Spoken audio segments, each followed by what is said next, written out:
मुळात प्रशासनातले बडे अधिकारी, बडे सरकारी कर्मचारी, राजकारणी, सत्ताधारी, आमदार, खासदार यांचीच मुलं मराठी माध्यमातून जात नसतील, शिकत नसतील, तर मग तुम्ही इतरांवर सक्ती जी करताय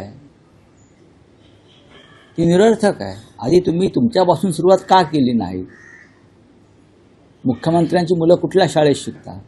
मी असं म्हणत नाही, मी टीका करत नाही.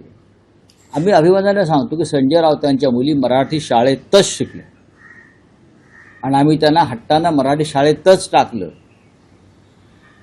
अशी किती राजकारण्यांनी, मंत्र्यांनी, आमदारांनी, खासदारांनी, प्रशासकीय अधिकाऱ्यांनी आपल्या मुलांना मराठी माध्यमाच्या शाळेत शिकून पुढे नेलं?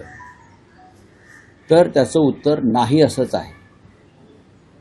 आपण स्वतःच्या घरामध्ये मराठीचं अस्तित्व ठेवायचं नाही आणि मग राज्यकर्ते म्हणून आम्ही मराठीचे ताबूत बडवायचे, हे जोपर्यंत थांबत नाही तोपर्यंत मराठीची सक्ती या विधानसभेतल्या घोषणांना काही अर्थ असेल असं मला दिसत नाही.